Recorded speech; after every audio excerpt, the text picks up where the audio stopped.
आपको हर कुछ दिन में अपनी सहूलियत के हिसाब से, अपनी कन्वीनियंस के हिसाब से आपको हर कुछ दिन में चीजें रिवाइज कर, कंसेप्ट को अपने दिमाग में चलाओगे और रिवाइज करते वक्त आप अपने जोन में चले। और फोन चल रहा है, रील्स और शॉर्ट्स चल रही है।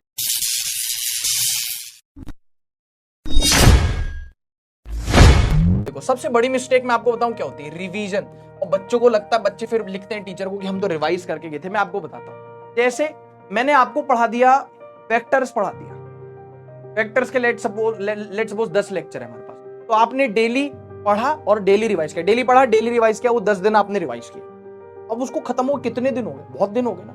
आपने तब पढ़ा था, तब रिवाइज किया था। और लेट से मैं आपको बोलूं कि 2 दिन बाद आपका टेस्ट आ रहा है, 2 दिन बाद आपका टेस्ट आ रहा है, तो अब आप वेक्टर रिवाइज करोगे। तो जब पढ़ाया था तब रिवाइज किया, तब पढ़ा, और जब टेस्ट आ रहा है उससे जस्ट पहले रिवाइज करो, तो ये गलत है। बीच का स्पेस आपने खाली छोड़ दिया। आपको हर कुछ दिन में अपनी सहूलियत के हिसाब से, अपनी कन्वीनियंस के हिसाब से आपको हर कुछ दिन में चीजें रिवाइज करनी पड़ेंगी, चाहे टेस्ट हो चाहे ना हो। ये सबसे बड़ी गलती जो बच्चा करता है, वो क्या करता है कि भाई जब पढ़ रहे हैं वो चैप्टर तब रिवाइज कर लिया, और जब टेस्ट आ रहा है तो जस्ट उससे पहले रिवाइज कर लिया। सबसे बड़ी मिस्टेक है। बीच का जो स्पेस है, बीच का गैप है, उस दौरान दिमाग से सब कुछ उड़ गया, सब कुछ गायब हो गया। समझ में आ पा रही बात? तो ये नहीं करना आपको। हर कुछ दिन में चीजें पढ़ाई जा रही, जो आप चैप्टर्स पढ़ते हो वो आपको रिवाइज करनी ही हो। यही सही टेक्निक है रिवीजन की। अब आप बोलोगे ठीक है, तो हम समझ गए, तो आपने बताया कि कब कब रिवीजन करना चाहिए, मतलब चाहे टेस्ट हो चाहे ना हो, बीच बीच में चीजें रिवाइज करनी चाहिए। लेकिन लेकिन लेकिन लेकिन क्या रिवाइज करें नोट्स में से, तब उसको, उसके बारे में भी मैं आपको बता देता हूं। अब जब मान लो मेरे क्लास नोट्स है, मान लो मैंने क्लास नोट्स उठा लिए, लेट से मेरे क्लास नोट्स है, मैंने क्लास नोट्स उठा ली, ठीक है। लेट से एक चैप्टर मुझे रिवाइज करना है वेक्टर्स, वो उठा लिया।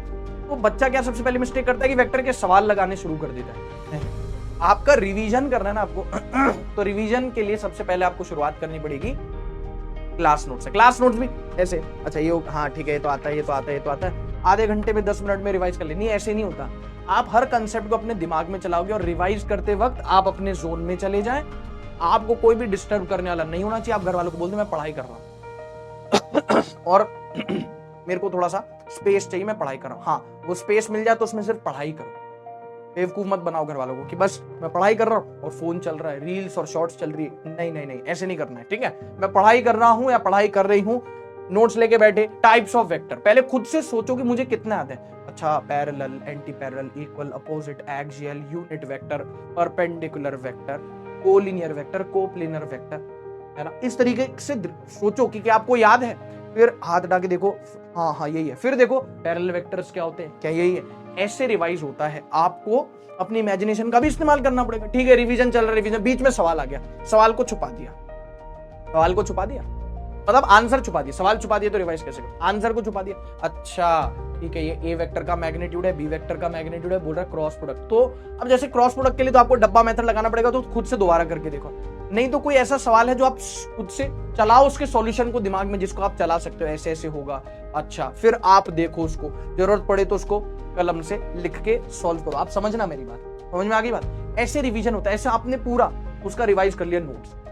कई बच्चे पूछते हैं जो आप क्लास में सवाल कराते हो हमें नोट्स में लिखना है। इसको पीपीटी बोलते हैं टीचर्स के लैंग्वेज में। ये जो है ना, इसको पीपीटी बोलते हैं। पीपीटी में जो लिखा है आपको सब कुछ लिखना है, और एक ही कॉपी बनेगी क्लास नोट्स की। ऐसे नहीं नोट्स अलग, थ्योरी अलग, सवाल अलग, नहीं, एक साथ आपको लिखना है। समझ में आ गई बात? हाँ सर, ये हो गया। अब आप आओ डीबीबी पे आ जाओ। डीबीबी मान लो 3 डीबीबी, तो पहली डीबीबी दोबारा अटेम्प्ट करी, कर रखी, तब दोबारा अटेम्प्ट करी, दूसरी दोबारा अटेम्प्ट करी, तीसरी दोबारा अटेम्प्ट करी। समझ में आ गई बात? हाँ सर, मॉड्यूल्स में से कुछ सिलेक्टेड सवाल दिए तो वो करो। मान लो आपके वेक्टर्स के पहले 2 टेस्ट हो रखे, आपने डीबीबी लगा ली, मॉड्यूल के सिलेक्टेड सवाल लगा लिए, क्लास नोट्स रिवाइज कर ली। अब पहले जो टेस्ट हो रखे उसमें वेक्टर्स के जो सवाल है उन सवालों को दोबारा लगाओ, है ना। ये तरीका होता है, प्रॉपर तरीका होता है बेटा रिवीजन का। ये प्रॉपर तरीका होता है रिवीजन का। ऐसे होता है रिवीजन, और रिवीजन के लिए इतनी चीजें सफिशिएंट है। ठीक है सर।